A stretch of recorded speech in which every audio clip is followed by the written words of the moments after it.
ሻለቃ ሲሳይ ኩምሳ ይባላሉ እሳቸው ብዙ በልጅነታችን ተዋወቃለን መሪየም ነበሩ በጦርነት ግንባር ላይ እና በዛን ጊዜ ብዙ መስዋዕትነት ተከፍለናል ብዙ ጥይት መጥቶናል ብዙ ደም አፍሰናል ለኢትዮጵያ አንድነትና ክብር ስንል ነው ሌላ አይደለም ሶማሌ እንዳትወረን ወደባችን እንዳይወሰድ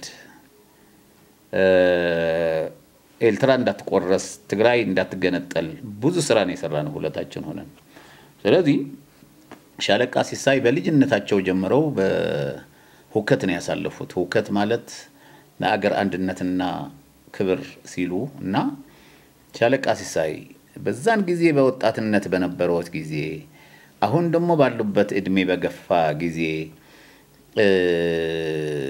በዛን ጊዜ ለኢትዮጵያ አንድነት የሚታገል ብዙ ህዝብ ነበር ሙሉ ህዝብ ነበር አሁንም አለ አንድነት ስላለ ነው ህዳሴ ግድባችን የጨረስነው አንድነት ስላለ ነው ራሳችን የቻልነው አንድነት ስላለ ነው ብርኬስ የገባ ነው ከነ ራሻ ከነ ቻይና ከነ ህንድ እኩል ይሆን ነው እንዲያም የመለጥን ሰዎች ይሆን ነው በአሁን ሰዓት እንደምታውቁት ድሮን ማምረት ጀመረናል ራሳችን በራሳችን ሁሉም ሀገራችን መጠበቅ ችለናል በመርቃቱ ጊዜ እኔ መርቃት ጉባ ላይ ነበርኩና ሰዎች ለምን ትሄዳለህ ይሉኝ ነበር ግድብ እኮ ግብጽ እንትን ታርገው ትችላለች እዛው እንዳለ ሳይነሳ የሚመታ ኃይል አለን እኛ አየር ኃይል አለን ጀነራሎች አሉን ወታደሮች አሉን አቅም ያላቸው መሪዎች አሉን እና በዚህ መሐከል ግን እንደምታውቁት ሻለቃ ሲሳይ እንዲያው መጨረሻ ኮሎኔል አካባቢ ደርሰው እንደነበረ ነው ያወቁትና እናንተ ጋርም ብዙ በደል ደርሰዋል እኛ ጋርም በደል ደርሰዋል የቀድሞ ሰራዊት እንዲባረር ከባህር ኃይል ከ3000 በላይ ከ200 በላይ መርከቦች ከግማሽ ሚሊዮን ወታደር የቀድሞ ወታደር እንዲባረርና ብራንዳና መስጊድ ላይ ቤተክርስቲያን ላይ ጾሎት ቤት ላይ እንዲ እየተጣለ 27 አመት ያመኛል ሻለቃ እሱን እናነሳ ፈልጌ አይደለም ግን አሁንም ተገልብጠው ወደ ውጭ ሀገር ሄደው ኢትዮጵያ እንድትተራመስ አንድ ጓደኛ ያለም ይለኝ አቶ አብርሃም በላል አሜሪካን ነው የሚኖረውና በአሜሪካን በውጭ ሀገር ሆነው ኢትዮጵያ ማፍረስ አቅም የላቸውም መድፋቸው ዩቲዩብ አድርገው መድፋቸው ቴሌቪዥን አድርገው የሚያገኙባት ትንሽ ብር ለማግኘት ነው እንጂ አቅም እንደሌላቸው የተደራጀ ኃይልም እንደሌለ መንግስትን ማፍረስ ኢትዮጵያን ማፍረስ እንደማይችሉ ነው የሚናገረው እና እርሶ እንዴት ብሎ ነው ሰላም ይመጣው ውጭ ሀገር ያሉት እየተናከሉን ያለው ኢትዮጵያን ተዋት ነው የምላቸው ተዋት ኢትዮጵያን አትንኩብን ነው የምንለው እዚህ ያሉትም የነሱ ፍርፋሪ የሚቀበሉ አሉ እዚህም ከዛ ውጪ ወይ ደግሞ ከግብጽና ከኤልትራ ፍርፋሪ የሚቀበሉ ሰዎች እያስቸገሩን ያሉት ኢትዮጵያ ምንም አትሆንም በእግዚአብሔር በፈጣሪ የተባረከች ነች ጥሩ ወጣት መሪዎች አሏት በምንም አይነት የምትሆነው የምትፈርሰው ኢትዮጵያ አይደለችም እኛም በሰላም ጉዳይ እየሰራን ያለ ነው እና እንዴት ነው አሁን የምታዩ ሰላም እንዴት ብሎ ሊመጣ ይችላል እነዚህ ውጪ ያሉ ችግር የሚፈጥሩ ለኢትዮጵያ ተውን ይያልናቸው ያለ ነው የኢትዮጵያ ጠላት የሆኑ ቅድም እየተባለ እንደነበረው አስክሬናቸው መጥቶ እዚህ ነው የሚቀበረው ቤተሰቦቻቸው ያሉ እዚህ ናቸው ፈንጂም ይወረውሩት እሳት የሚወረውሩት ወደ ቤተሰቦቻቸው ናቸው ገንዘብ ከሚልኩላቸው እገዛ ልብስ ከሚገዙላቸው ጥይት ነው የላኩባቸው ያሉና እንዴት ብሎ ነው ሰላም የሚሆነው ሻለቃ በቀድሚያ በዚህ በሰላምና በእርቅ ፕሮግራም ላይ እንድሳተፍ ስለተደረገ የፕሮግራሙ መሪና ጎ ቴሌቪዥንን አመሰግናለሁ በእውነቱ እኔ ከልጅነቴ ጀምሮ በጦርነት በውትድርና ያሳለፍኩኝና ስለ ውጊያ ስለ ጦርነት ስለ መተላለቅ ስለ እልቂት ስለ አንድነት ስለ ዳር ድንበር ስንዋጋ በነበርንበት ጊዜ ብዙ ነገሮች አይተናል ሰላም ማለት በቃላት ተገልጾ ወይንም ተደምሮ የሚነገር ብዙ ነገር አለ ሰላምን በመጀመሪያ ደረጃ ሰላም የፈጣሪ ትልቁ ስጦታ ነው ፈጣሪ የሰጠን ነገር ቢኖር ለሰው ልጅም ሆነ ለፍጥረታት ሁሉ ሰላም ነው እንኳን የሰው ልጅ ቀርቶ ምድሪቷ እሳተ ገሞራ ባህሩ ደግሞ ማዕበል ሲመጣበት ያ ሁሉ ሰላም ከሌለ የባህር ነፍሳትም የሰማይ አዋፍም የምድር እንስሳትም ሰላም ከሌለን ይኖር አይችልም እኛ ደግሞ እኔ በእውነቱ በጣም አመሰግናለሁ አምባሳደር ሙዝ ከልጅነት ጀምሮ አውቃለሁ እውነተኛው ነገር ምንድነው ሰላም ማለት እውነት ማለት ነው ሐቅ ማለት ነው እውነት ማለት ሐቅ ማለት ደግሞ የፈጣሪ ነው እውነት ማን ነው ፈጣሪ ነው ስለዚህ ህዝባችንም ሆነ የኛ አገር ህዝብ አገሩን ማንንም ይሁን ምን የኢትዮጵያ ህዝብ አገሩን ይወዳል ይዋደዳል ጎሳ ብሔር ሳይሆን ማንንም የሰው ዘር ሁሉ መጥቶ ዜግነት ሳይጠየቅ ዘር ሳይጠየቅ ሊኖርባት የሚችል መታወቂያ ሳይጠየቅ ልታኖር የምትችል አገር ነች እኔ በአጋጣሚ ተወልጄ ያደግኩትኝ 5 ነው 6 ብሔረሰብ መካከል ነው ድሬዳዋ ነው ተወልጄ ያደግኩትኝ እዛ ላይ እስላም ክርስቲያን ብሔር የለም እና አሁንም የሰላም አገር ትኖራለች እና እዛ ተወልጄ ካደግኩ በኋላም በውትድርና ዓለም ውስጥ በሰሜን ውስጥ ዞር ያለው እኔ አንድ ማስታወሰው ሳስበው ባይ የሚመጣበት ጊዜ ዳህላክ ላይኛ ስንሄድ አሜሪካን ስቴሽኑ እዛ ነበረ እና ዳህላክ አየር ወለድ ራሽያ ገባ ተብሎ በ4 ሰዓት ተብለን ሄድን እንዳጋጣሚ እነሱ አልወረዱም ጦራቸው ስንደርስ እገመሎቻቸው ላይ ባንዲራ ነበረ እኛ ስንደርስ ለይተውን ከራሻ ወታደር እልልታውን ያቀልጡት ነበር የኢትዮጵያ ህዝብ ተደምሮ የሚነገር ብዙ ነገር አለ ሰላምን በመጀመሪያ ደረጃ ሰላም የፈጣሪ ትልቁ ስጦታ ነው ፈጣሪ የሰጠን ነገር ቢኖር ለሰው ልጅም ሆነ ለፍጥረታት ሁሉ ሰላም ነው እንኳን የሰው ልጅ ቀርቶ ምድሪቷ ዛጋ አለ ዳህላክ ላይ አለ ባንዲራ ስናይ እኛ ያልያዝነው ባንዲራ እነሱ ይዘውት ነበር እኔ ድሬዳዋ በወለድ እንጀራ የበላሁት ትዳር የመሰረትኩት ትግራይ ነው ይሄ የትግራይ ህዝብ እኮ ይሄ ምን የሚወክለው አይደለም አሁን ያለው የሚወክለው አይደል ኤርትራ ነበርኩ ኤርትራ ህዝብ ሌላ ነው የሰሜኑ ህዝብ ሌላ ነው እናቶቻችን ሌላ ናቸው ክፉ ጊዜ ያሳልፈናል እናቶች ልጆቻቸውን የሚያስገቡበት ቀዳዳ ጠፍቶ እኔ እውነቴን ነው ብለው አስመራ ስገባ አህያና ወሻ ጭንቅላቱን ድንጋይ ስር ቀብሮ ነበር ያገኘነው ያናከል ሰላም አልነበረም ዛሬ ደግሞ የእርቅና የሰላም ፕሮግራም በየአቅጣጫው ተዘፍኖ ስለ ሰላም ሲዘመር ስለ ሰላም ፕሮግራም ሲደረግ ሲነገር የእርቅና የሰላም ኮሚቴ ተቋቋመ የሰላም ሚኒስቴር ተቋቋመ ሲባል እኔ በጣም ምረካው ብዙ ነገር አለ ብዙ አለቆቼን አሳልፌያለሁ እኔ አንድ አለቃዬ ነፍሳቸውን ይማርና ጦርነትን አያሸንፍም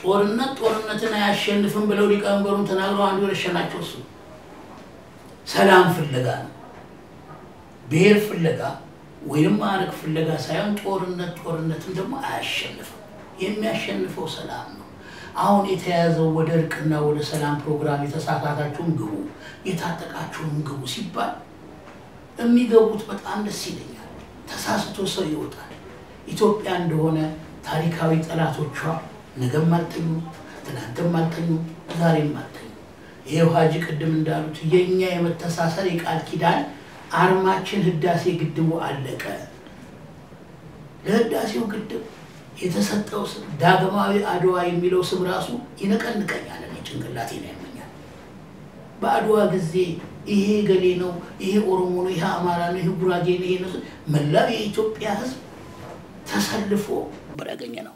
ያናክል ሰላም አልነበረም። ዛሬ ደግሞ የእርቅና የሰላም ፕሮግራም በየአቅጣጫው ተዘፍኖ ስለ ሰላም ሲዘመር ስለ ሰላም ፕሮግራም ሲደረግ ሲነገር የእርቅና የሰላም ኮሚቴ ተቋቋመ የሰላም ሚኒስቴር ተቋቋመ ሲባል እኔ በጣም ምረካው ብዙ ነገር አለ። ብዙ አለቆቼን አሳልፌያለሁ። እኔ አንድ አለቃዬ ነፍሳቸውን ይማርና ጦርነትን አያሸንፍም ጦርነትን አያሸንፍም ብለው ሊቀመንበሩን ተናግረው አንዱ የረሸናቸው እሱ ሰላም ፍለጋ ነው።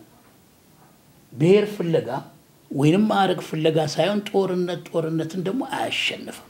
የሚያሸንፈው ሰላም ነው። አሁን የተያዘው ወደ እርቅና ወደ ሰላም ፕሮግራም የተሳሳታችሁም ግቡ የታጠቃችሁም ግቡ ሲባል የሚገቡት በጣም ደስ ይለኛል። ተሳስቶ ሰው ይወጣል። ኢትዮጵያ እንደሆነ ታሪካዊ ጠላቶቿ ነገም አልተኙም ትላንትም አልተኙም ዛሬም አልተኙም። ይሄው ሀጂ ቅድም እንዳሉት የኛ የመተሳሰር የቃል ኪዳን አርማችን ህዳሴ ግድቡ አለቀ። ለህዳሴው ግድብ የተሰጠው ስም ዳግማዊ አድዋ የሚለው ስም ራሱ ይነቀንቀኛል። እኔ ጭንቅላቴን ያመኛል። በአድዋ ጊዜ ይሄ ገሌ ነው ይሄ ኦሮሞ ነው ይሄ አማራ ነው ይሄ ጉራጌ ነው ይሄ ነው መላው የኢትዮጵያ ህዝብ ተሰልፎ ውጤትና ድል ያመጣ ነው። ህዳሴውም ግድብ ደግሞ እነሆ ዛሬ እንደምታዩት ነው።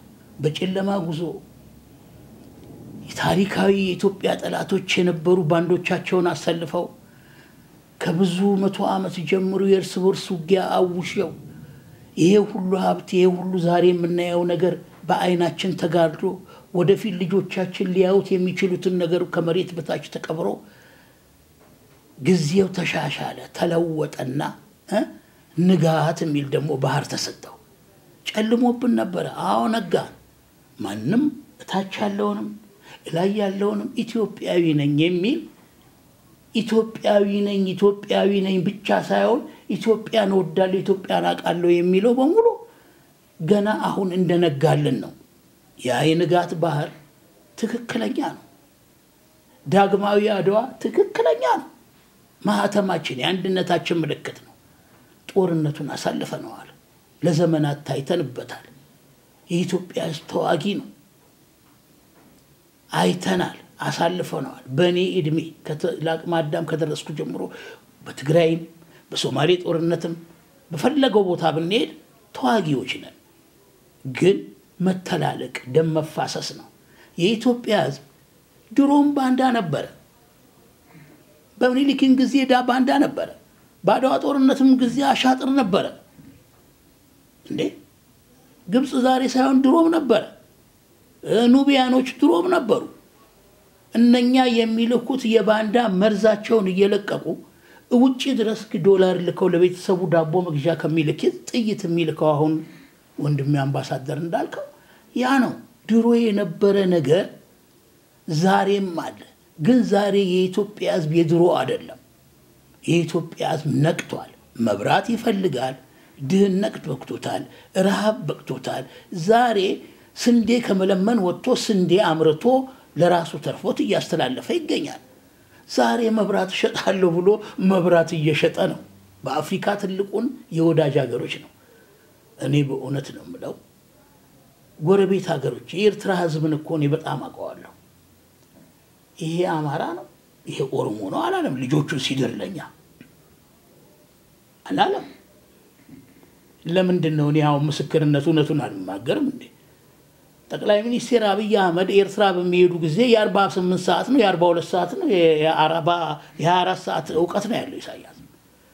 ያ ሁሉ ባንዲራ ተሰፍቶ ተሰጥቶት አይደለም።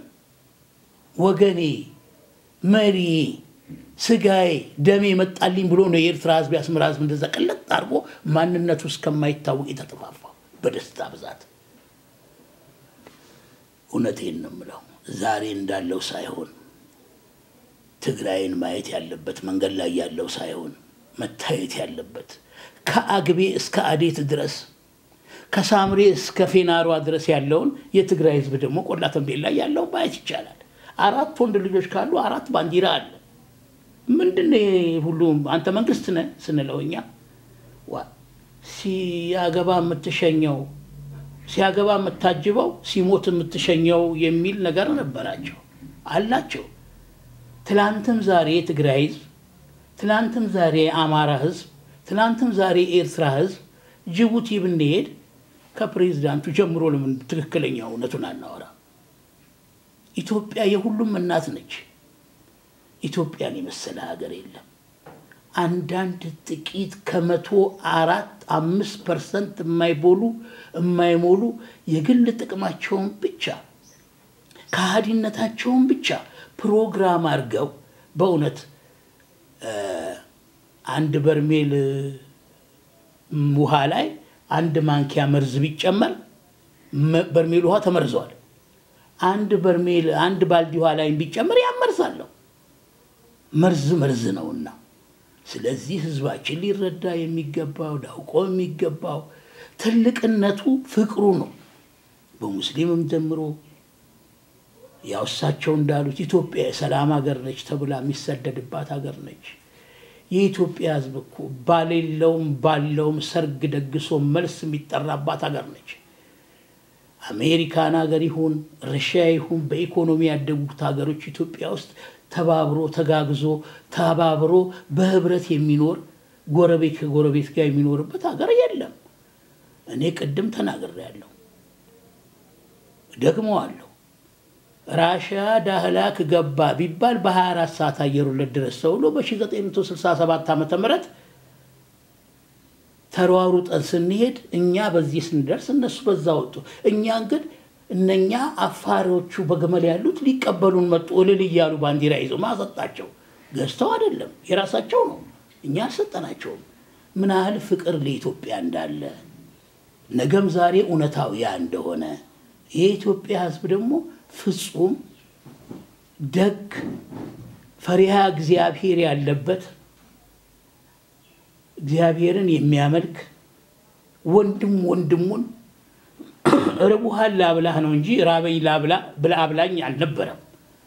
ርቦሃል ወይ ማን ነው ራበኝ ብሎ ስለማምላክ ብሎ ያ አላህ ብሎ የሚኖር ህዝብ ነው። ይሄ ህዝብ በእስላም በክርስቲያኑ የሚታየው ያ እንዴ እምነት በር ላይ ቆሞ እኮ ሲለምን ኪሱን አውጥቶ የሚሰጥ የሚካፈል ህዝብ ነው።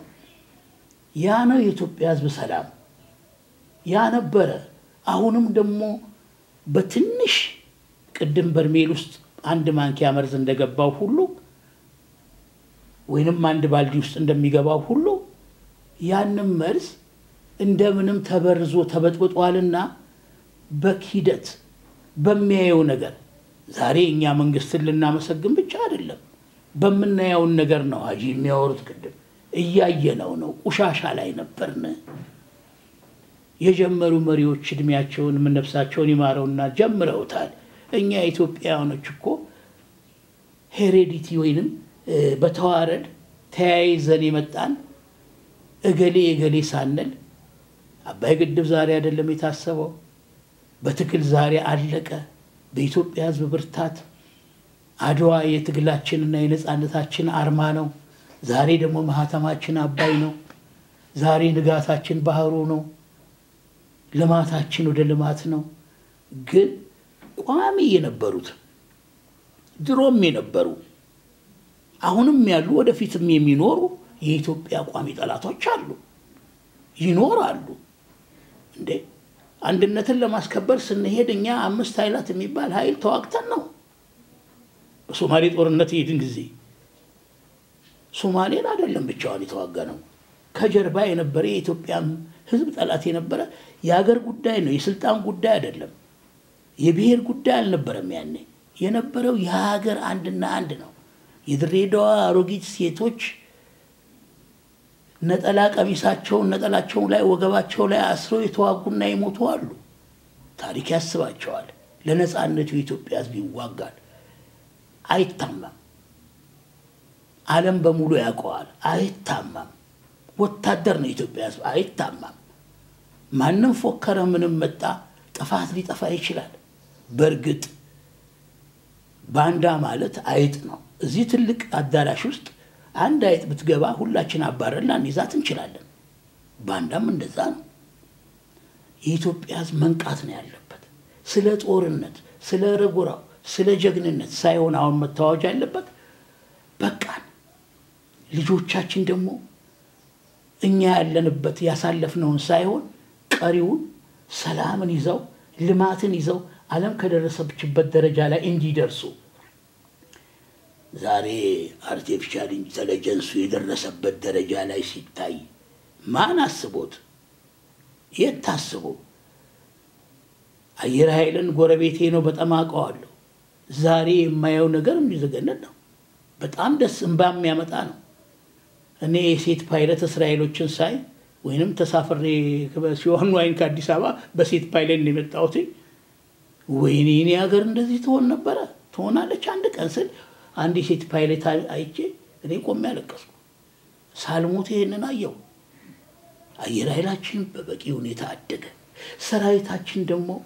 ዓለም የደረሰበት ደረጃ ላይ ደርሷል መንግስታችን በጣም ዲፕሎማት ነው የኛ መንግስት የነበርንበት ጊዜ ሁላችሁም ታቁታላችሁ ምን አባቱ ያመጣል ነው ዙሪያውን ጦርነት ነው ዙሪያውን ጠላት ነው ዙሪያውን ዘራፍ ነበር ስለዚህ ዛሬ ጊዜው ተሻሻለ ልጆቹም በእውቀት ዓለም ከደረሰበት ደረጃ ላይ ይደርሳሉ መንግስትም በስልጣኔና በእድገቱ ደረጃ ጥሩ እርምጃ እየወሰደ ነው ወደፊትም እንግዲህ ሰው ልጅ ወሬ ሳይሆን ያየው በቅድሚያ የሚታመነው በአይን የሚታይ ነው በአይን የሚያየውን በጆሮ የሚሰማውን በአፍንጫው የሚያሸተውን ካላመነ ማንን ነው የሚያምነው ማን ነው የሚታየው በእውነት ነው ብለው ስለዚህ የጦርነት ታሪካችን ይበቃና እነኚህ ቋሚ የነበሩ ታሪካዊ ጠላቶቻችን ደግሞ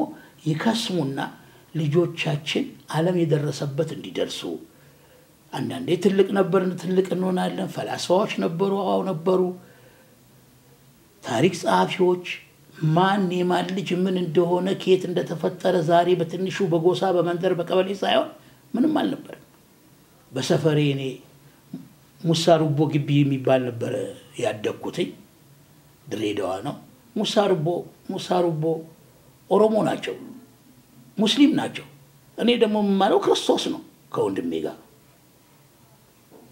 ቅዳሜና እሑድ ውጭ ካዩን እያለ ሱቅ ብለው ቁርአን እንዲማር እንማር አሊፍ ባታ ቁጠሩ ብለው ጋሳቸው አለንጋላቸው እንገባለን ደግሞ እዛም እናቴ ለምን አላለችም አባቴም አልተቆጣም እዛም ነበር ምን ጨፍረው ሆያ እዚህ ሚሻሾን ጨፍር ነበር መቼስ ድሬዳዋ ያው የሁሉም ብሔር አደግ ነው ነው 5 ብሔር መሃል ነው ሙሳሩቦ ግቢ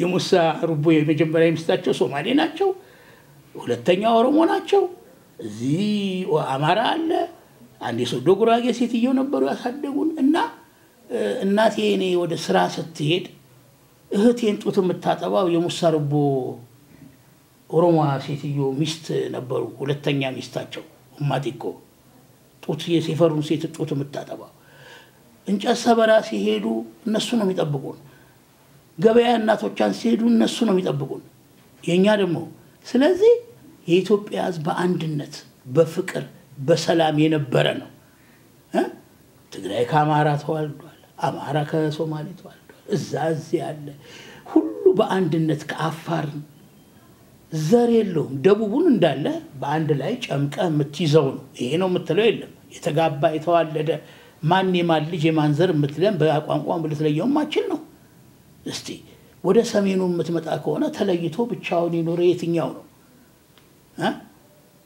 እኔ አረሳውም አንድ ጥይትም አይተኮስባት ወያኔ ምንኛም አንተኮስባት አለች አዲት አንተ ታውቃለህ አዲት ትባላለች ከዚህም ቁስለኛ ይዘን ሄደን ከዛም ኮጊያ እነሱም መጡ ትንሽ ምግብ መንቀምስባትና ሙስሊሞች ናቸው ቡቅሬ ያላቸው ውሃ ምን ጠጣባት ነው ቁስለኛ ምን እናሰፍርባት ሁላችንም ደም መፋሰስ ነው መዋጋት ነው ለምን እንዋጋለን ቀርቦ መነጋገር የለም አሁን ያለው ምንድነው የእርቅና የሰላም ኮሚቴ እስከተመጣ ድረስ ቀርቦ መነጋገር ለምንድነው የምንዋጋው የምናገኘው ጥቅም ምንድነው ሚዛን ላይ ይቀመጥ እልቂቱስ እንዴት ነው ገበሬው አርሶ ካልገባ ነጋዴው ነግዶ ካልገባ ወታደሩ ጥበቃውንም አድርጎ ሰላሙን ዳር ድንበሩን እንዲያስጠብቅ ካልተቀመጠ ምንድነው ትርፋችን?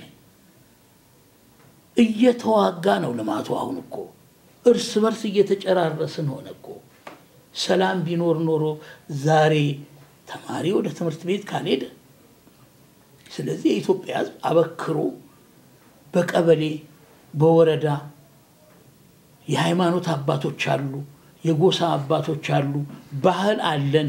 በባህላችን መሰረት ሰውን አክል ነገር ወልዶ ያላሳደገውን በባህል አንስቶ ልጁን ይድር የለ እንዴ? ለማያውቀው ሰው ይኸው እሱ ያውቃል። እኔ ትግራይ ነው ያገባሁት የወለድኩት። ቤት ሰራ ማና አንተ ያለኝ የለም። ዛሬም እንደዛ ነው የትግራይ ሕዝብ ያለው። ዛሬም ጸሎተኛ ነው። በንብርክኩ ሄዶ የሚጸልይ ነው። እንኳን ለኢትዮጵያና ለትግራይ ሕዝብ ለዓለም የሚጸልየው ጸሎት የትግራይ እናቶች ይደርሳል ብዬ ነው የማስበው። የኤርትራ እናቶች ታይተዋል፣ ተሰምተዋል።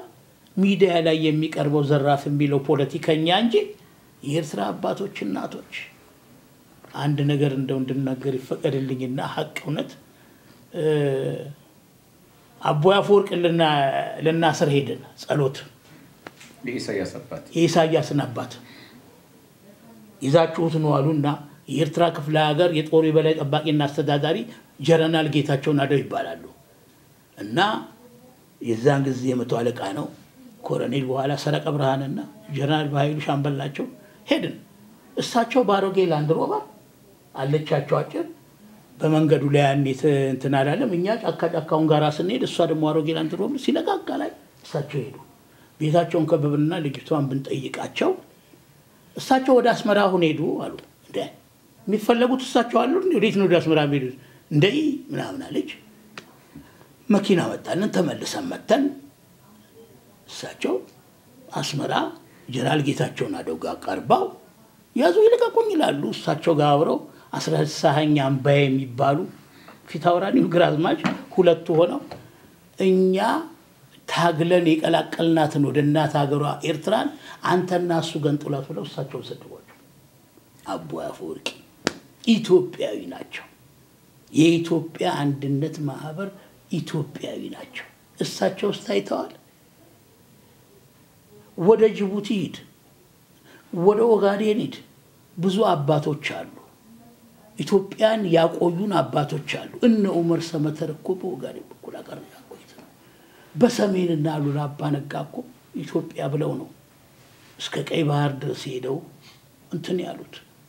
በምዕራብ በደቡብ ሁሉ የኢትዮጵያ አባቶች ኢትዮጵያን ደማቸውን አፍስሰው ነው ያቆዩት። እኔ ዛሬ ስለ ሰላም እዚህ ቦታ ላይ ጦርነት እንዲነበር በቀኝ ግባ ጀግና ነው ተዋጊ ነው ማለት ቀርቶ ዛሬ ደግሞ ሰላም የሚለውና እድሉ ስለገጠመኝ እጅግ በጣም አመሰግናለሁ። በጣም አመሰግናለሁ። ኢትዮጵያ ለዘላለም በሰላም ትኖር።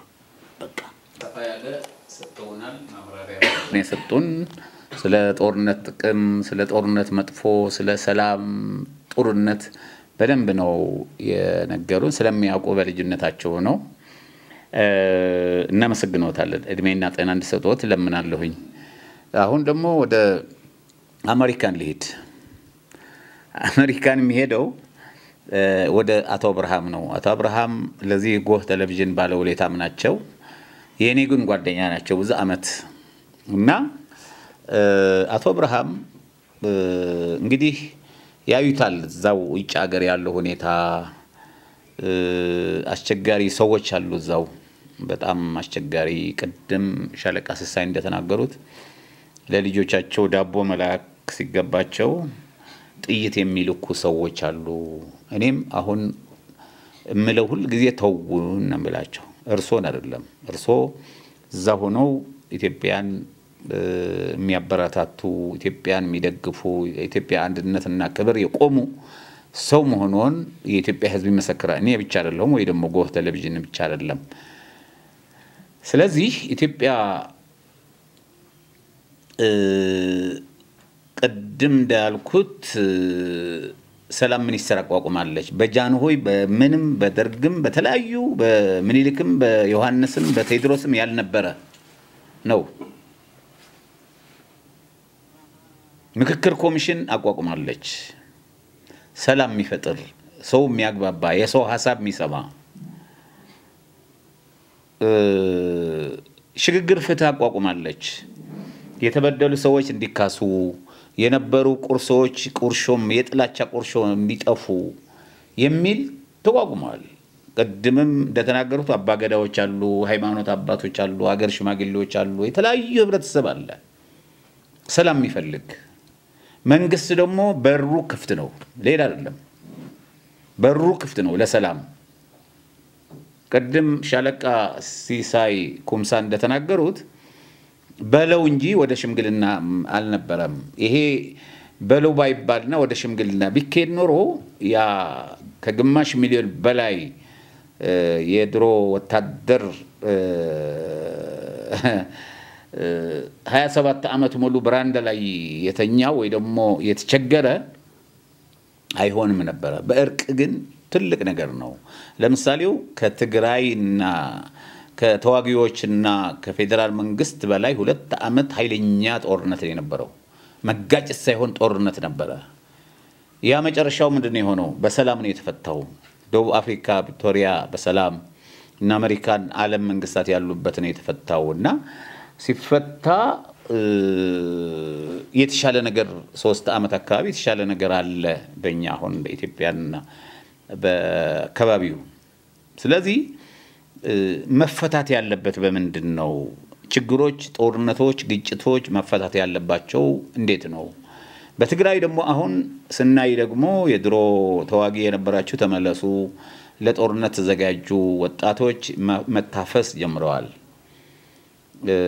እንደገና ወደዛ ወደ ከ1 ሚሊዮን በላይ ያልቋል ነው የሚባለው በትግራይ እንግዲህ ልጆቻችን ናቸው ወንድሞቻችን ናቸው ትግራይ ኢትዮጵያኖች እንጂ ኤርትራ አይደለችም ወይ አሜሪካ ሌላ አገር አይደለችም ትግራይ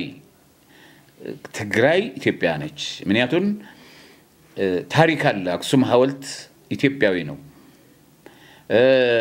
ነጃሽ መስጊድ የአረብ ንጉሶች ጦርነት ሲከፈትባቸው ምንድነው ያሉት ወደ ኢትዮጵያ ሄዳችሁ ጦርነት እንዳይበላችሁ ኢትዮጵያ ሄዱና አረፉ ኢትዮጵያ ተቀበላቸዋል ኢትዮጵያ ንጉስ ይቀበላቸዋል ነው ያለው አሁን ግን ሌላ ነገር እየተደረገ ያለ ሁኔታዎች አሉና የነዚህ መፍትሄዎች ምንድናቸው የሁሉ ግጭት መፍትሄ ወደ መፍትሄ ነው የምንሄደውና መፍትሄው ምንድነው መደረግ ያለበት ህዝቡ ምን ማድረግ አለበት እነዛ ተዋጊዎች ምን ማድረግ አለባቸው የተለያዩ አካል ፖለቲከኞች ምን ማድረግ አለባቸው የሚል እስቲ አቶ ብርሃን እሺ እንግዲህ አምባሳደር ሞዜንና የጎህ ቲቪን ስለተደረገልኝ ግብዣ እጅግ በጣም አመሰግናለሁ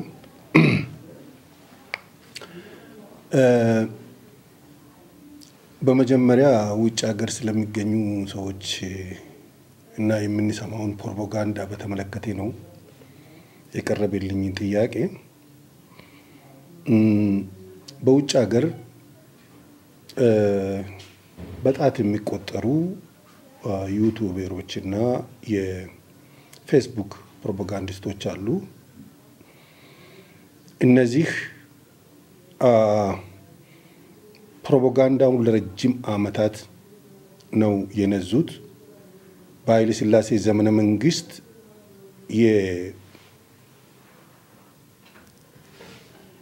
በኃይለ ሥላሴ ዘመነ መንግስት የኃይለ ሥላሴ መንግስት ለመገልበጥ ፕሮፓጋንዳ ላይ ነበሩ በደርግ ዘመነ መንግስት የደርግ መንግስት ለመገልበጥ ፕሮፓጋንዳ ላይ ነበሩ በወያኔ ዘመነ መንግስት ተመሳሳይ ፕሮፓጋንዳ ላይ ነበሩ ዛሬም ያለ አንዳች ጥይት ወይም ቶክስ ሰላማዊ የመንግስት ሽግግር ተደርጎ የመጣው መንግስትም ላይም ይሄው ፕሮፓጋንዳ ቀጥሏል ስለዚህ እነዚህ ፕሮፓጋንዲስቶች በኔ እምነት ጦር አደራጅተው ታክቲክና ስትራቴጂ ነድፈው ኢትዮጵያን የማናጋት ስራ ይሰራሉ ብዬ ወይም ድርጊት ይፈጽማሉ ብዬ አላምንም ያን ያክል አቂም የላቸውም አቂማቸው ፕሮፓጋንዳቸው ብቻ ነው ዛሬ ዓለም ፕሮፓጋንዳ የሚነዛባት ምድር ናት በየትኛውም ቦታ። ዳሩ ግን ፕሮፓጋንዳ ብቻውን ዋጋ የለውም። እነዚህ ሰዎች ኢትዮጵያውያን ናቸው። ወይ ጠቅሎ ይመጣሉ ወይም ተጠቅሎ ይመጣሉ። ማለት ሲያብራሩልን ወይም ጠቅሎ ሀብታቸውንና ንብረታቸውን ይዞ ይመጣሉ ወይም ደግሞ አስከሬናቸው ተጠቅሎ ይመጣል ማለት ነው። ወይም ጠቅሎ ይመጣሉ ወይም ተጠቅሎ ይመጣሉ። ይሄ አይቀሬ ነው። ዓለም የእያንዳንዱ የዓለም ሕዝብ የራሱን እድል በራሱ እየሰራ የሚገኝበት ዘመን ላይ ነው ያለነው እና በውጭ ሀገር የሚኖሩ ደግሞ አንድ የትግርኛ ተረት አለ። ክድ አይትበለው ከምዘ ከይድ ግን ግበረው ሄዳ አትበለው እንዲሄድ አድርገው። ይሄ ያንዣበበበት ነፍስ ውጪና ነፍስ ግቢ ውስጥ የሚገኙ በየትም ዓለም የሚገኙ ሰዎች አሉ። ከአረብ ሀገር የኢትዮጵያ መንግስት ወደዚህ እየጫነ ነው። ነገ ተነገ ወዲያ ደግሞ ከሌላው ዓለም ወደዚህ ሰዎች የሚጫኑበት ሁኔታ እንደሚፈጠር ምንም ጥርጥር የለውም። ስለዚህ ስለ ሰላም ጉዳይ በተመለከተ ሀጂና ሻለቃ ጥሩ ማብራሪያ ሰጥተዋል። እዚያ ላይ መጨመር ባያስፈልግም በእኔ እምነት መንግስት መንቀሳቀስ አለበት ብዬ አምናለሁ።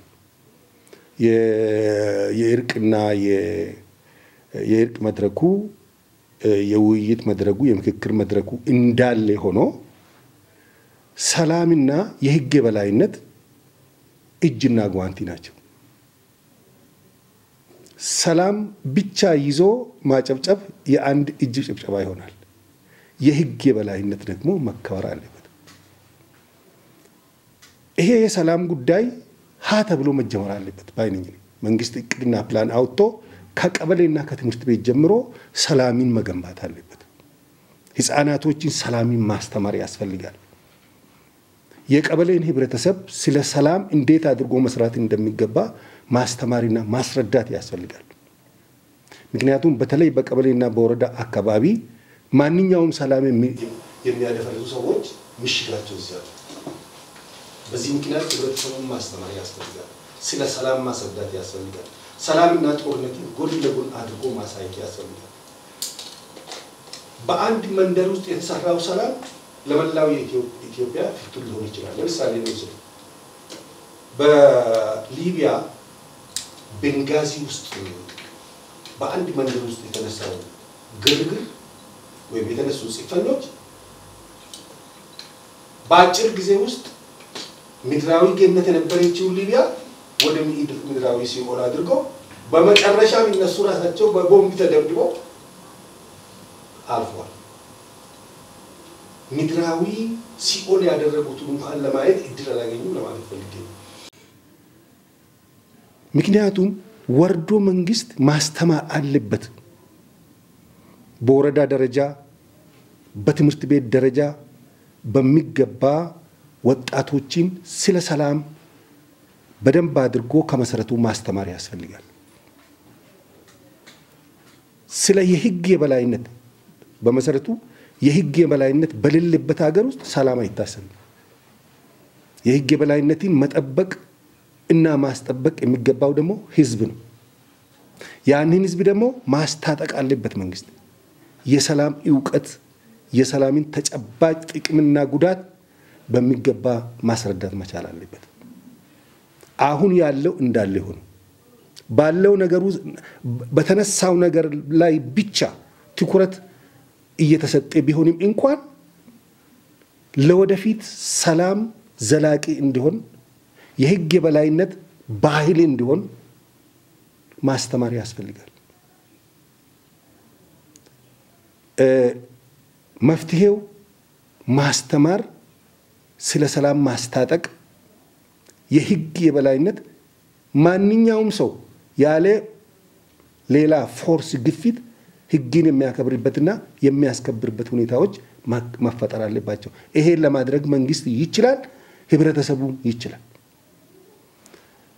አንዳንድ ቦታዎች ላይ ተዘዋውሬ በማይበት ጊዜ የህግ ጥሰቶች ይፈጸማሉ። እዚህ ሀገር ውስጥ አሁን በዚህ ሰዓት የህግ ጥሰት ተፈጸመ ማለት ሰላም ተናጋ ማለት ነው። ምክንያቱም ሰላምና የህግ የበላይነት አብሮ የሚኖሩ የአንድ ሳንቲም ሁለት ገጽታ ናቸው። ስለዚህ መንግስት በዚህ ላይ ወደፊት እቅድና ፕላን ተዘጋጅቶ ስለ ሰላም በትምህርት ቤት ቋሚ እንደ ማንኛውም ትምህርት ቋሚ ትምህርት የሚሰጥበትን ሁኔታ መቀየስ ያስፈልጋል። በዓለማችን ላይ ጥሩ የትምህርት እድል የሚሰጡት ሀገሮች በአፍሪካ ውስጥ ኢትዮጵያና ሊቢያ ነበሩ። በሊቢያም ሆነ በኢትዮጵያ ትምህርት በነፃ ነው። በሌላው ዓለም ግን ትምህርት በራሲ ነው። በራሲ ወጪ ነው የምትማረው፣ ተበድሬ ነው የምትማረው። በሊቢያና በኢትዮጵያ ውስጥ ግን ትምህርት በነፃ ነበር። ተማሪዎችን በዶርም ተቀብሎ ማኖር፣ ምግብ መስጠት፣ ሕክምና መስጠት ስቲል በዚህ ሰዓትና ደቂቃ እንኳን ይሄ አለ። እነዚህ ተማሪዎች ግን እዛ ውስጥ ባለፈው ጊዜያት የተገዳደሉበት ዩኒቨርሲቲዎችን የፖለቲካ መጫወቻ ያደረጉበት ጊዜ ነበር። ይሄ ምንድነው? መሰረታዊ የሰላም እውቀት የላቸውም። ዛሬ እነሱ የፈጸሙት ነገር በነገው ትውልድ ውስጥ ምን አይነት ቁርሾ ያኖራል የሚለውን አስተሳሰብ አልነበራቸውም። ስለዚህ በዚህ አይነት ሁኔታ የሰላሙ ሁኔታ ከስረ መሰረት ተነስቶ ማስተማር፣ ተማሪዎችን ማስታጠቅ። አቶ አብርሃም እዚህ ላይ ይቅርታ ካመጡልኝ እንግዲህ በዩኒቨርሲቲዎች በትምህርት ቤቶች የተለያየ አደረጃጀት ነበረ። ለምሳሌው ህወሓት የራሱ እዛ የገቡትን ያደራጃል፣ ሌላም ብሔር ልክ እንደዚህ ያደራጅ ነበር። ከዛ በዓለም አቀፍ ስብሰባ ላይ እኔ ለምን ፖለቲካ ከዩኒቨርሲቲዎች ከትምህርት ቤት ያወጡም ብዬ ተናገርኩ። ስናገር ብዙ ችግር ነው የደረሰብኝ። ግን ምን አለኝ የሚመልስ መድረክ የነበረው ይረዳዋል። አሁንም ስልጣን ላይ ያሉ ሰው ናቸው። በኢህአዴግ ጊዜ ነው ለምን ይወጣል ከፖለቲካ ለምን ይወጣል ከትምህርት ቤት ከዩኒቨርሲቲ ለምን ይወጣል ብለው ነው ለኔ ያተቆሩኝ። ማጥቆር ሳይሆን ለኔ ትክክለኛ ጥያቄ ነበር የጠየቅኩት። እና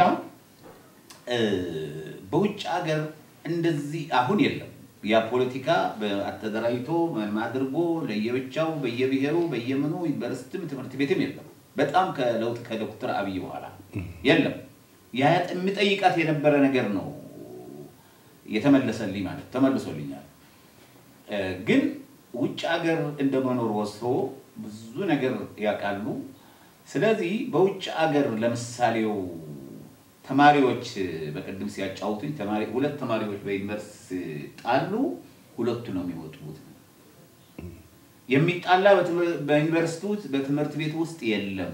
ምክንያቱም ህግ አለ፣ በህጉ መሰረት ነው የሚሄደው ብለውኛል። እስቲ ትንሽ በዚህ ተማሪዎች ዩኒቨርሲቲና ትምህርት ቤቶች ያሉ ሁኔታዎች ጠቀስ ቢያደርጉልን ነው። አዎ እንግዲህ በአሜሪካ ልጆቻችንም እየተማሩ ስለሆነ እዚያ ስለ ትምህርት ቤቱ በደንብ እናውቃለን። በትምህርት ቤት ውስጥ በምንም አይነት ተአምር የፖለቲካ ጉዳይ የለም። በታሪክ ውስጥ እኔ የሚጠይቃት የነበርኩት ጥያቄ ማለት አዎ በአሜሪካ በየትኛው ዩኒቨርሲቲ ይሁን በየትም ቦታ ላይ የፖለቲካ ግርግር በትምህርት ቤት ውስጥ የለም። በትምህርት ቤት ውስጥ የመማርና የማስተማር ዲሲፕሊን ብቻ ነው ያለው። በአሜሪካ ተማሪው በሁለትና በሶስት ህግ ስር ነው። አንደኛው በአሜሪካ መንግስት ህግ ስር ነው። የህግ የበላይነት አለ። ሁለተኛው በትምህርት ቤቱ ህግ ስር፣ ሶስተኛው በቤተሰብ ህግ ስር። ተማሪውን የሚገዛው ሶስት ህጎች ናቸው ማለት ይሄን ማክበር አለበት። በትምህርት ቤት ውስጥ ግርግር ማንሳት ወይም እርስ በርስ መጣላት ፍጹም ቅጣት ያሰጣል። ሁለቱም በዚያ ትምህርት ቤት ውስጥ ከዚያን ጊዜ ጀምሮ የሉም። ሌላ ትምህርት ቤትም ላይቀበላቸው ይችላል። ስለዚህ መማርና ማስተማር ሂደት ነው ያለው እንጂ የፖለቲካ ግርግር በዚያ ምድር ላይ የለም። አሁን እዚህም እንደማየው ከሆነ በተለያዩ ዩኒቨርሲቲዎች የራሳችን ልጆች አሉ። ያን ያክል ወያኔ በነበረበት ጊዜ የነበረው ግርግርና እርስ በርስ መፏከት እንደሌለ ሰምቻለሁ። ስለዚህ ሁሉም ተማሪ የተሻለ ውጤት ለማምጣት የሚሽቀዳደምበትና ጎንበስ ብሎ ጥናቱን የሚያጠናበት ሁኔታ ብቻ እንዳለ ከቤተሰቤ እዚያ እየተማረ ያለው ሰው በደንብ አድርጎ አስረድቶኛል። እና ዋናውና ትልቁ ነገር ግን ምንድነው? ምን ተፈጥሮ ነው በወያኔ ዘመነ መንግስት የነበረው ግርግርና የፖለቲካ ሽኩቻ አሁን የቀረበት ምክንያት ምንድነው የሚለው ብንወስድ አይ ቲንክ መንግስት ሰፊ ማብራሪያና ትምህርት ተማሪዎቹን በማስታጠቁ ነው ብዬ አምናለሁ። ይሄ ወርዶ ከቀበሌ መጀመር አለበት።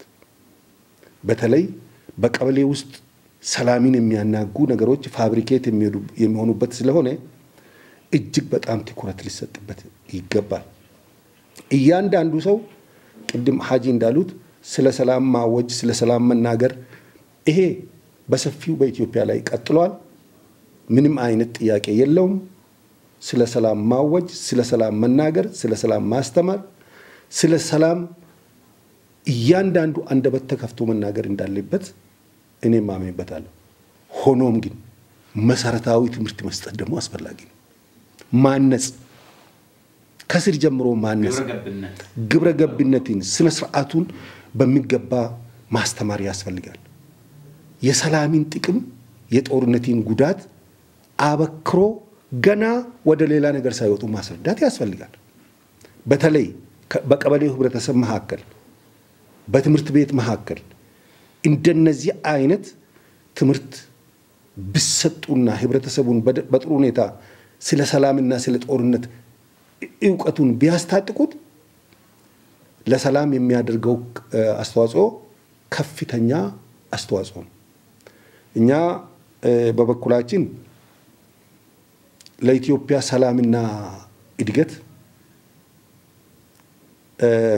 ምናልባትም በቂ የሚባል መስዋዕትነት ከፍለናል። እንደ አንድ ኢትዮጵያዊ ማለት ነው። ማንኛውም ኢትዮጵያዊ ለሰላም ትኩረት መስጠት እንደሚገባ ጫካ ያሉትም ከተማ ያሉትም ወንድሞቻችን ከሁሉ በፊት ሰላምን ማስቀደም እንዳለባቸው በዚህ አጋጣሚ ለማሳሰብ እወዳለሁ። ምክንያቱም በምንም አይነት ተአምር በዛሬቱ ዓለማችን ላይ በዚህች ፕላኔት ላይ በጦርነት የሚመጣ በጦርነት የሚሄድ የሚገኝ ጥቅም፣ የሚገኝ እድገት፣ የሚገኝ ሰላምና ብልጽግና የለም። ይሄ ከሁለተኛው የዓለም ጦርነት ወደዚህ በተግባር በዓለም ላይ የታየ ነው። በአሜሪካ 340 ሚሊዮን ህዝብ አለ፣ ግን እርስ በርስ የሚዋጋ አንድ መንደር የለም። አንድ መንደር አታገኙ። ሁሉም ጥያቄውን ለፈለገው ሰው በግሉም ሆነ በጋራ አቅርቦ የማስወሰን እንትናል። ፕሬዝዳንት ትራምፕን የሚቃወሙ ብዙ ሰዎች አሉ እዚያ አሁን በዚህ ሰዓት። ግን ፕሬዝዳንቱ የተመረጠው በማጆሪቲው የአሜሪካ ህዝብ ነው። ስለዚህ 500,000 ሰው ተነሳ፣ 1 ሚሊዮን ተነሳ፣ ይሄም ከቁም ነገር ውስጥ የሚገባ አይደለም። እነሱም ሰላማዊ ሰልፍ ነው የሚያደርጉት እንጂ ጠመንጃ ይዘው አይደለም የሚታገሉት። ስለዚህ በአሜሪካ ምድር ላይ አንዲት ጎጥ ውስጥ እርስ በራሱ የሚዋጋ የለም። የእርስ በርስ ውጊያ ውጤት እጅግ በጣም አደገኛ ነው። ሲሪያን የዶግ አመድ ያደረገው የእርስ በርስ ውጊያ ነው። መጨረሻ ላይ ፕሬዝዳንቱ ለቆ ወጣ። እስቲ የምታደርጉትን አድርጉ ብሎ ለቆ ወጣ። ዛሬ ሲሪያ በአጠቃላይ የዶግ አመድ ሆናለች። ምንም ነገር የላትም። ሊቢያ እንደዚህ ነው። ሶማሊያን እንውሰድ። ሶማሊያ ታላቋን ሶማሊያ ለመመስረት የተከደበት መንገድ ሶማሊያን ፍርክስክሷን አውጥቶ የዓለም ደካማ መንግስት እንድትሆን አድርጓታል። ጀነራል ፋራይዲድ ዚያድ ባሬን ቢገለብጥ በአጭር ጊዜ ውስጥ እሱ ደግሞ ተገልብጦ ሀገሪቷ ፍርክስክሷ ወጣለች። ስለዚህ ሱዳንን እንመልከት።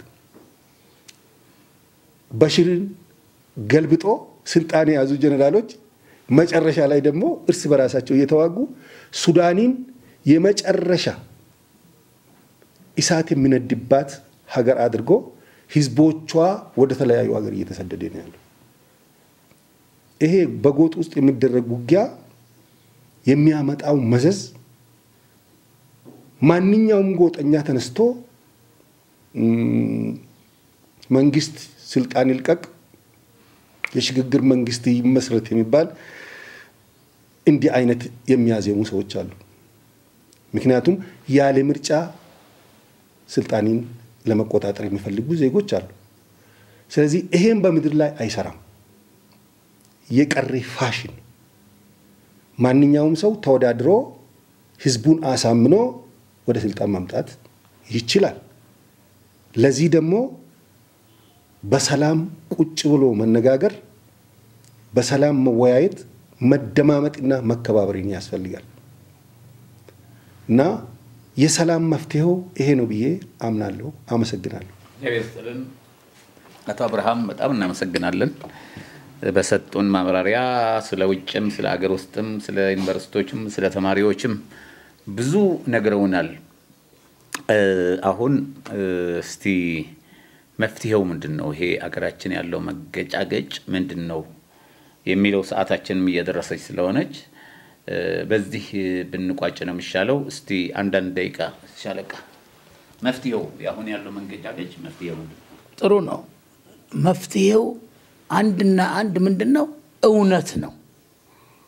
እውነታውን የኢትዮጵያ ሕዝብ አውቆ መለስ ብሎ ታሪኩን አይቶ የኢትዮጵያ ሕዝብ ማንም መጣ የፈለገው መንግስት ይምጣ የፈለገው መንግስት ይሂድ ነፃነቱን ማስከበር የሚችል ከጥንት ከጠዋት ጀምሮ አንድነትን ለማስከበርና ሰላምን ለመፍጠር እንዳይችል የእርስ በርስ ውጊያ ላይ ተጠምዶ ታስሮ ተሳስሮ ወደ ኋላ ቀር ሆኖ የሆነው ህዝብ ዛሬ አውቆ ተረድቶ ከማንም በላይ በጦርነቱ እንደሆነ ለዘመናት አስመስክሯል። ጦርነት ይችላል ኢትዮጵያ ህዝብ እንኳንስ የውጭውን ቀርቶ እርስ በርሱ መጋደል ችሏል። ያመጣው ውጤት የለም። የእርስ በርስ መጋደሉን የውጭውን ለመከላከያ ይቶ መከላከያችን ተጠናከረ ነው ዳር ድንበራችን ያስከብር በህሊናም በሞራልም ደግ የኢትዮጵያ ህዝብ እምብርት ወይም ማህፀን ውስጥ የወጣ መከላከያ ሰራዊት እስካለን ድረስ ዳር ድንበሩን እሱ እንዲጠብቅ ማጠናከር በመሃል ሀገር ደግሞ ከጸጥታው ኃይል ጋር አብሮ ሆኖ መንግስትን የሚሾመው እግዚአብሔር ነው። ፈጣሪ ያልፈቀደው መንግስት ለደቂቃም አይቆይም። ካልፈለገው ደግሞ ያነሳዋል። እሱ የፈቀደው ከሆነ ደግሞ ሰማይ ከፍ ምድር ዝቅ ቢልም እምነት ያለነን ባህል ያለነን ፍጹም ስነ ስርዓት ያለው ነው የኢትዮጵያ ህዝብ። አባት እናቱን የሚያከብር ወጣት ነው። የጋሞ ህዝብ ምሳሌ ነው። ያን ሁሉ ገጀራና እንትን ይዞ ቅድም እንደተናገሩት ሳር ይዞ ያቆመ ወጣቱን ብረቱን ቀጥ ያደረገ በትንሽ ሳር የነጻነት ወይንም የሰላም አባቶች አሉን። የሃይማኖት አባቶች ሀጂ እንዳሉት ከፍተኛ ስራቸውን መስራት አለባቸው። ወንድሜ ሰላም የሚመጣው ከቀበሌ ከወረዳ ስለ ሰላም ስለ ስልጣን ወይንም ስለ ፖለቲካ ሳይሆን ስለ ሰላም መታወጅ አለበት። ስለ ሰላም ፕሮግራም መዘርጋት አለበት። ልጆች እንኳን ሲጣሉ ለምን ትጣላዋለህ ወንድምህን ብሎ ገላግሎ መገሰጽ ማስተማር መቻል አለበት። በሰላም እንዲያድጉ እንጂ ዘራፍ ብሎ እንደኔ በጦርነት እንዲያድጉ አስፈላጊ አይደለም። እኔ ዘራፍ ብዬ ጦርነትን እንደው ዘራፍ ብዬ ከሶማሌ ጦርነት ጀምሮ ሰሜንም ጦርነት ይዤ ያገኘሁት ነገር የለም። ያየሁት ሰቆቃ ነው። ያሳለፍኩት መጥፎ ነገር ነው። ቅድም እንዳልኩት ሰላም ጥሩ ነው። ሀገር ደግሞ ያለ ሰላም አትኖርም። ዛሬ ሶሪያና ሊቢያ የሶሪያ ያ4 5 ፍሪጅ ቤታቸው የነበራቸው ሰዎች እኛ ድርቆሽ ገና ምናድርቅ የደሃ ልጆች እነሱ ያን ሁሉ ጥለው ሀገራችን ተሰደዋል። መንገድ ላይ እናያቸዋለን። ሰላም ስላጡ ነው። እኛ ደግሞ ሰላም አላቸው ብለው መተናል። ሌላም ደግሞ ምንድነው በጣም ለወረኛ ከሺ ፈረሰኛ አንድ ወረኛ ይባላል። ከሺ ፈረሰኛ አንድ ወረኛ። ስለዚህ ፌስቡክም ወሬኛውም መጥቶ እጅ የሚሰጥ ወይንም የሚዋጋ ሳይሆን የሚያዋጋ ደም የሚያፋስስ ስለሆነ ምን አርጌ ነው አንተ እንደምትለኝ? ወንድሜ ምን አርገኝ ነው? እህቴ ምን አርገሽ ነው? ከጎረቤት ጀምሮ ሆድ ለሆድ ተሻክሮ ሳይሆን ሰላምን በፕሮግራም መንግስትም ሆነ ቀበሌ ወረዳው ስለሌላ ሳይሆን ሰላምን ሊያውጅ ሰላምን ሊያቀነቅን እንደዚህ አሁን ያለ ፕሮግራም በእውነቱ እኔ ዛሬ ነው የመጣሁት ያየሁትኝ። እንደው በጣም አመሰግናለሁኝ። በዚሁ መቀጠል አለበት። ሚዲያዎች ሙሉ ለሙሉ በሰላም ላይ መዙሪያ መስራት አለባቸው። በሌላ ሳይሆን ሰላም ከሌለ ምንም ነገር የለም። ስለዚህ ሁላችንም እኔ መመክረው የምናገረው ብዙዎችን ጦርነት አይቼ ስጋ መሬት ወድቆ አፈር ያነሳል ይባላል እንጂ እንደሚባለው ሁሉ ሰላም ወሳኝ ነው። እናቶች ስለ ሰላም ያውሩ፣ አባቶች ስለ ሰላም ያውሩ፣ ምሁራኖች ስለ ሰላም ያውሩ፣ የሃይማኖት አባቶች የሃይማኖት ተቋማት በሙሉ ስራቸው ቅድሚያ ሰላም ይስጠው። ፈጣሪያችን እኛ የኢትዮጵያ ሕዝብ አምላኪ ነው፣ ፈጣሪውን ፈሪ ነው። ወንድምህን አትግደለው፣ እህትህን አትግደላት፣ ህፃናትን ተቆጠብ ብለን ያንን ስለሞት መጥፎ ነገር ስለ ጦርነት መጥፎነትን አውጀን ስለመልክ ደግሞ ስለ ሰላም መስበክ መነጋገር አለብን። አመሰግናለሁ። እግዚአብሔር ይስጥልን። ሻለቃ ሀጂ እንግዲህ መፍትሄው አንድ ላይ ነው። ሰላም እንዲመጣ መፍትሄው ቅድም እንደተናገርኩት የአንበሳውን ድርሻ የሚወስድ አካል አለ። ይሄም አካል የእምነት ተቋም ነው። ስናረጅም እምነት ተቋም ነው የምንሄድ፣ ስንወልድም እምነት ተቋም ነው የምንሄድ። ለዚህ ሰላም መረጋጋትና በሁለት እግሩ እንዲቆም እንዲያደርጉ የአንበሳውን ድርሻ መውሰድ አለባቸው የእምነት ተቋሞች ናቸው። እኔ መንግስት 50 ሜትር በሃይማኖት ጉዳይ ጣልቃ አልገባም። 50 ሜትር መራቁ አላማረኝ። ስለዚህ የእምነት ተቋማት ውስጥ ምንድነው ያለው? አባቶችን ሊያነጋግር ይገባል። በቃ እኔ እንደማቀው ምስጢር ስላለ ነው ወንድሞቼ። አገር ከሌለች እኛም የለንም። የኔ እምነት ውስጥ ሞሊድ እናወጣለን አታወጣም። እስኪ የጦርነት አያስነሳም። ታሪክ ነው፣ ሲወርድ ሲዋረድ የመጣ ነው። እንደዚህ አይነት ነገር ተፈጥሯል። ሞሊድ እናወጣለን የሚለው ለብቻ አታወጣም የሚለው ለብቻ። ይሄ ባጭር ሊቀጭ ይገባል። መንግስት 50 ሜትር መራቁ አላማረኝ። ስለዚህ የእምነት ተቋሞች ከመንግስት ጋር እጅና ጓንት ሆነው ሊሰሩ ይገባል። ለዚች ሀገር ማንም ይምጣ ማንም ይሄድ፣ ይህች ሀገር ምሰሶዋ ሰላም ነው። ምሰሶዋን ማቆም አለባቸው። ቅድም ወንድሜ እንዳለው ከወረዳ ጀምሮ እስከ ከተማ ድረስ ስለ ሰላም ይወራ። በቃ ፖለቲካውም ስለ ሰላም ያወራ። እየተወራ አይደለም። ታች ምን እንደሚሰራ ምን እንደሚቆነጠር ምን እንደሚደረግ ውስጥ ነው ያለነው፣ ታች ነው ያለነው።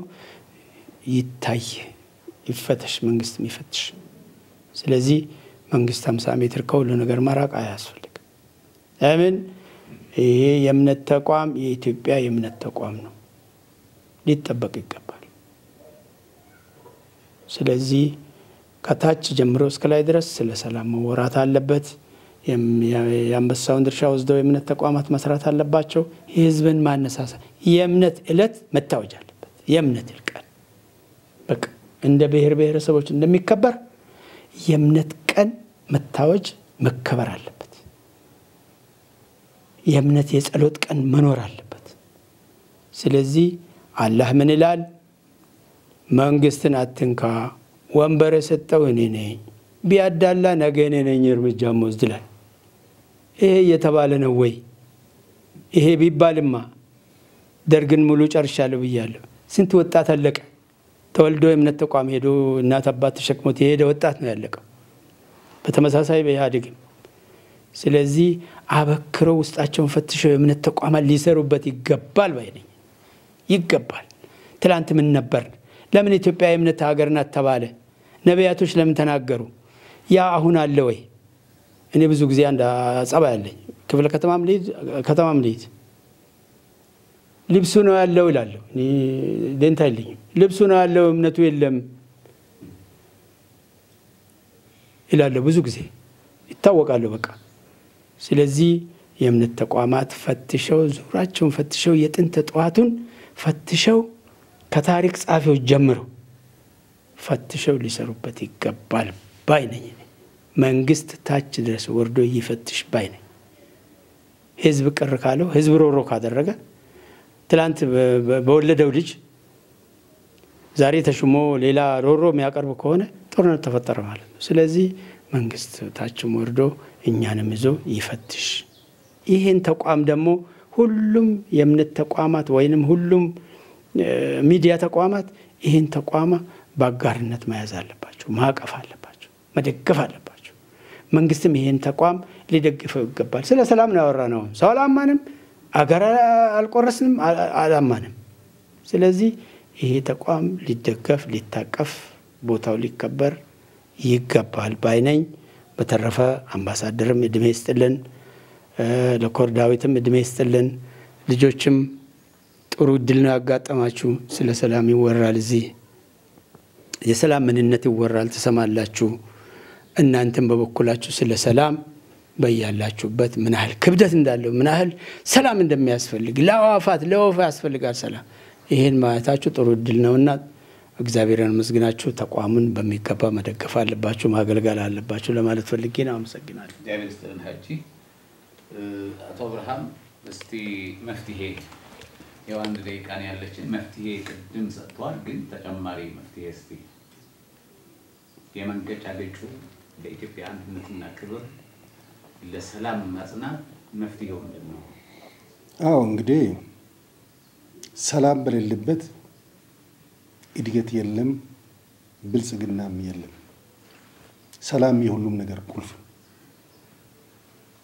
በተለይ እጅግ በጣም ትኩረት ሊሰጥበት የሚገባው አሁን ያለውን የሚቀጥለውን ጄኔሬሽን ማነጽ ነው። ዘላቂ ሰላም ነው የምንፈልገው።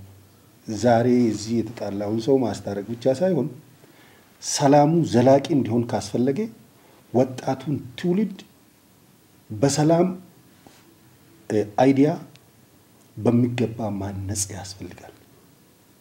ያልታነጸ ወጣት የት እንዳለ አያውቅም፣ የት እንደሚሄድም አያውቅም። ዓለም የምትመስለው ራሱን ብቻ ትሆናለች ማለት ነው እና ወጣቱ ዛሬ የሚያደርገው እንቅስቃሴ ለነገ ህይወቱ በጣም ጠቃሚና አመልካች መሆኑን በሚገባ ማወቅ አለበት። በተለይ ደግሞ መንግስት አሁን በሰላም ዘርፍ እያደረገ ያለው እንቅስቃሴ እጅግ በጣም ጥሩ እንቅስቃሴ ነው። ምክንያቱም ፈረንጆቹ እንደዚህ ይላሉ፣ ጉድ ስታርቲንግ ኢንዲኬትስ ወንደርፉል ፊኒሺንግ ይላሉ። መልካም ጅምር የጥሩ ውጤት አመልካች ነው። ስለዚህ የተጀመረው ተጠናክሮ እንዲቀጥል ነው የምፈልገው።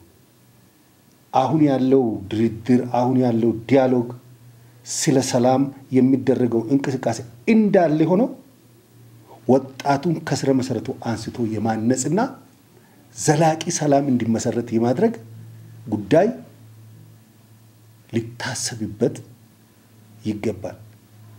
ሀጂ እንደተናገሩት የሃይማኖት ድርጅቶች ሁሉም የሃይማኖት ድርጅቶች የሚሰብኩት ስለ ሰላም ነው። ስብከታቸው ሰላም ነው፣ ጦርነት አይደለም። ዳሩ ግን ያንን ድርጅታቸውን አላማቸውን ቅዱስ ቁርአንም ሆነ ቅዱስ መጽሐፍ ያለውን ሁሉ በተቻለ መጠን መፈጸምና በግንባር ቀደምትነት ለሰላም መስዋዕትነት መክፈል አለባቸው። ለሰላም ሆ ብሎ መነሳት አለባቸው ባይኔ። አመሰግናለሁ። እግዚአብሔር ይስጥልን አቶ አብርሃም፣ ሁላችሁም እናመሰግናቸዋለን። እዚህ መጣችሁ ይሄን የመሰለ ሐሳቦት የሰላም ሐሳብ የሰላም መፍትሄ የሰጣችሁን በጣም እግዚአብሔር ይስጥልን እናመሰግናቸዋለን። መጣችሁም አበል ፈልጋችሁ ሳይሆን ጥቅም ፈልጋችሁ ሳይሆን ሰላም ያስፈልጋል፣ በሰላም እንወያይ፣ ብላችሁ ፍቃደኛ ሆናችሁ ስለመጣችሁ በጣም እናመሰግናችኋለን። መጨረሻ እኔም ብዙ የሚለው የለኝም ግን ምን ያስፈልገናል በአሁን ሰዓት ጠመንጃ ምንም መፍትሄ አይደለም የምንም ጥይት መፍትሄ አይደለም መፍትሄው መነጋገር ነው ቀደም እንዳላችሁት የተመረጠ መንግስት አለ የተመረጠ መንግስት ደግሞ የሚያወርደው ተመርጦ ነው አሸንፎ ቀስቅሶ ሐሳቡን አቅርቦ ሐሳቡን ሽጦ ነው መሆን ያለበት ያ ስላልሆነ ነው አሁን ሰላም ችግር እየፈጠረብን ያለው በጉልበት ይዛለሁኝ ለምሳሌው በአፄ ቴዎድሮስ በራሳቸው በጉልበት ነው የመጡት ወደ ስልጣን ሰው አጥፍተው ነው አፄ ዮሐንስን እንደዛ በጉልበት ነው የመጡት ማን መርጧቸው አይደለም አፄ ምኒልክም በጉልበት ነው የመጡት ሰው ጨርሰው ነው አፄ ኃይለ ሥላሴም ሰው ጨርሰው ነው የመጡት ደርግም ብዙ ሰው ጨርሶ ነው የመጣው ኢህአዴግም ከ500,000 በላይ ሰራዊታችንና ህዝቡ ጨርሶ ነው የመጣው ዶክተር አብይ ግን ተመርጠው ነው የወጡት ችግር ተፈጠረ በመሐከል ተመርጠው ወጡ ሁሉ ንጉስ አይሆንም ሁሉ ጠቅላይ ሚኒስትር አይሆንም ፕሬዝዳንት አይሆንም ስለዚህ ወጡ ይሄን ሰውዬ ደግሞ ከዛ በኋላ እኛኮ አንድ ነገር እንገራችሁ በህዳሴ ግድብ አልቆ በዙ ፈተና ነው የጨረሱት ክቡር ጠቅላይ ሚኒስትራችን እናውቀዋለን አሜሪካን ሲጠሩ የተባበሩ መንግስታት 12 ጊዜ ተሰብስቦ ካላፈረስከው ግድቡን ተብለው ህዝብ እንዳያወጣ ቅስቀሳ ተደርጎ እንዳያግዝ ቅስቀሳ ተደርጎ ዛይነበሩ ኮንትራክተሮች እንዲወጡ የማይደረግ አልነበረም ይሄን ችለው ግን ወደ ጥሩ ደረጃ ደርሶ ተመርቋል እኔ ይጀ ነበርና እኔም አልቅሻለሁ እነው ክብርት ወይዘሮ አዳነች አቤቤ እንዴት ደስታቸው ከነላባቸው እንዴት እንደነበሩ ክቡር ጠቅላይ ሚኒስትራችን እንዴት ያለቀሱ እንደነበሩ ከዚህ በፊት የነበሩ ንጉሶች እኮ አንድ ነገር እንገራቸው እንኳን ለህዳሴ ግድብ እንኳን ለአገራችን ለልጆቻቸው ሲሞቱ አባታቸው ሲሞቱ ማያለቅሱ ያቺ ስልጣን ነው የሚያዩት ስልጣኗን ነው የሚያዩት የሚከተሉት ክቡር ጠቅላይ ሚኒስትራችን ግን እዚህ በመድረሱ ያ ሁሉ ፈተና ታይቷቸው እዚህ ደረጃ መድረሱ ደግሞ የአፍሪካ መሪዎች መጥተው የዓለም መሪዎች መጥተው የዓለም ጋዜጠኞች መጥተው ኢትዮጵያውን ተሳትፈው ሲያለቅሱ በጣም ነው የታየኝ እኔ 3 ቀን 4 ቀን ያለቀስኩት ለልጆቻቸው ሞተው አባታቸው እህታቸው እናታቸው ሞተው ማያለቅሱ መሪዎች አሁን መሪያችን ግን ሲመረቅ አልቆ የደስታው ደስታ በቃ ከየት እንዳመጡት ይሄ ሁሉ እንባ በጣም ነው የገረመኝና እንደዚህ አይነት መሪ አሉን ከፈለጋችሁ ነው የሚላቸው እኔ ሌሎች ችግር የሚፈጥሩ ኢትዮጵያ ችግር የሚፈጥሩ ለህዝቡም ለሀገሪቷም ለመንግስትም ችግር ፈጣሪዎች ግቡና መሳሪያቸው አስቀምጣችሁ ተወዳደሩ ምርጫ ቦርድ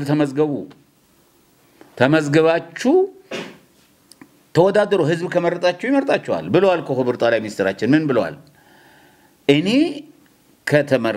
ሌላ ከተመረጠ የፓርት ከተመረጠ ሌላ ሰው ከተመረጠ አስረክባለሁ እናስረክባለን ብልጽግና ብለዋል ግን ይችሉታል ወይ እንደዚህ ብዙ መዝረፍ የጀመሩ ማገት የጀመሩ ምን የጀመሩ ሰዎች ተመርጠው ሰው ሲመርጣቸዋል የሚያግት የነበረ ሰው ሲመርጣል ወይ የሚገድል ሰው ይመርጣል ወይ ሰው ይሄም እኮ መታሰብ አለበት ስለዚህ ምርጫ በሰላም መሆን አለበት ምርጫው ቀርቧል 2018 መጨረሻ ይመስለኛል ስለዚህ ይሄን ምርጫ ደግሞ በሰላም እንዲጠናቀቅ ሁላችን መስራት መቻል አለብን መንግስትም ጠንክሮ ውስጥ ያሉትን ቅማሎች አውጥቶ መጣል አለበት ውስጥ ያሉትን ችግረኞች አሉ ችግር ያለባቸው ሰዎች እያየን እኮ ነው ያጠራ ነው እውነቴን ነው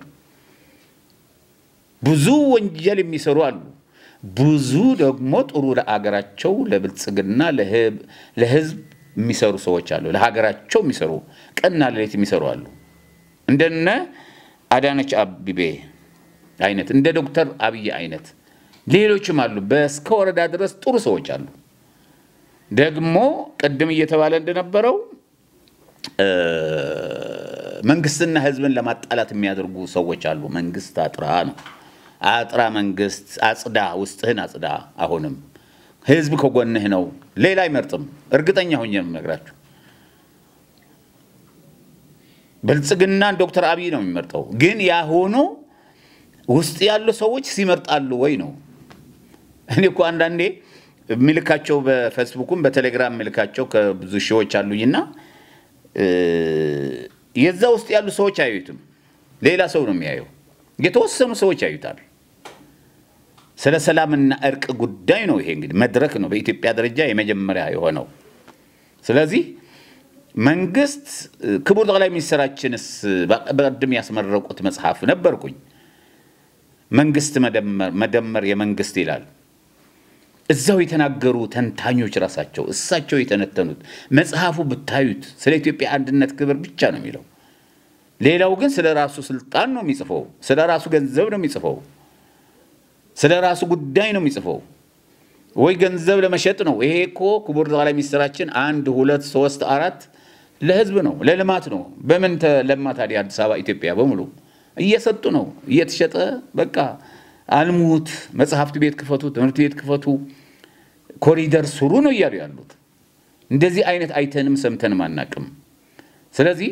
ለሳቸው የኢትዮጵያ ህዝብ ጸሎት ሁሉ ማድረግ መቻል አለበት ጸሎት እገዛ ማድረግ ነው ያለብን ለሀገራችን ለሳቸው አድርገን ለሀገራችን እንዳደረግን ይቆጠራል ስለዚህ በጸሎት ማገዝ መቻል አለብን የማንችል ሰዎች ችግር ምን ፈጥር ሰዎች ደግሞ ዝም ማለት መቻል አለብን ዝም እኮ አንድ ትልቅነት ነው ስለዚህ አንዴ ህዳሴ ሲያፈርሱ ይታያል በቲክቶክ የሚያደርጉት ነገር መገዛ አገራችን ለምንድን ነው እንደዚህ የምናደርገው